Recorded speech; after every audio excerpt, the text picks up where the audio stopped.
პრემიქსით გაჟღენთილი ხორცი, კვერცხი, რძე საქართველოში არაფერს გემოაღარა აქვს. რა დღეშია ჩვენი ჯანმრთელობა? იცოდი რომ ადამიანების უმეტესობამ, რომლებმაც უბრალოდ არ იციან თუ რა არის პრემიქსი, ხშირად ამ სტერეოტიპის გავლენის ქვეშ ექცევიან.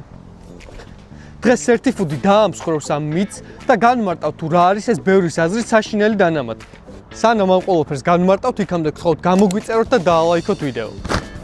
პრემიქსი ეს არის ცხოველის საკვები დანამატი, ვიტამინების და მინერალების კომპლექსი, რომელიც გამოიყენება ცხოველის დღიური რაციონის შესავსებად კომერციულ ფერმებში. მოსახლეობის უდიდეს ნაწილს პრემიქსი და კომბინირებული საკვები ერევათ ერთმანეთში. მე თან მაქვს ქათმის მზა საკვები და მაქვს 0.25%-იანი პრემიქსი, რაც ნიშნავს იმას, რომ 1 ტონა ამ მზა საკვების დასამზადებლად გამოიყენეს მხოლოდ 2.5 კილოგრამი პრემიქსი. ადამიანები პრემიქსს ხშირად ისეთ დანამატებთან აიგივებენ, როგორც არის ზრდის ჰორმონები და ანტიბიოტიკები. რა თქმა უნდა, ეს თვისობრივად შეცდომაა, რადგან პრემიქსი შეიცავს მხოლოდ და მხოლოდ მიკროელემენტებს და სხვა ისეთ ნუტრიენტებს, რომელიც ცხოველქმედებისთვის არის საჭირო. ახლა კი მოდი, პრემიქსის გამოყენება შევადაროთ ადამიანის ყოველდღიურობას. გამარჯობა, მე ანდრო ვარ. ერთი კვირის წინ გეგმიური ანალიზები ჩავიტარე. პასუხებიდან გამომდინარე კი ექიმმა D ვიტამინი და მაგნიუმის შემცველი დანამატები დამინიშნა.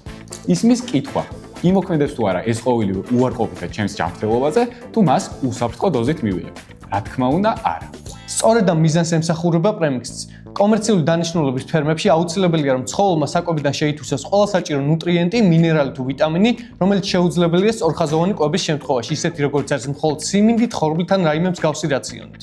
ასე რომ იცოდეთ, პრემიქსი არ არის სახიფათო საკვები დანამატი, რა თქმა უნდა, ვიცით, რომ სოფელში ნატურალურ ნედლეულზე გამოდეულ პროდუქტს არაფერი სჯობია, თუმცა უნდა შევეიგულოთ ფაქტს, რომ დღევანდელ პირობებში ფერმერისთვის კომბინირებული საკვების გარეშე ცხოველის გამოზრდა არ არის რენტაბელური. ამასთან, ნებისმიერი საკვები დანამატი აუცილებელია იყოს რეგისტრირებული ევროკავშირის ნუსხაში და გამოიყენებოდეს უსაფრთხო დოზების ფარგლებში. ასეთ შემთხვევაში კი თავისუფლად შესაძლებელია კარგი საგემოვნო თვისებების და უნებელი პროდუქტის მიღება. დაგვიკომენტარეთ თქვენთვის რასთან ასოცირდებოდა პრემიქსი ამ ვიდეომდე. ხოლო თუ გსურთ სურსათმრთნობასთან დაკავშირებული სერვისების მიღება, როგორც არის ASP სისტემის დანერგვა და სხვა, ამ შემთხვევაში დაუკავშირდით სერტიფიკატს.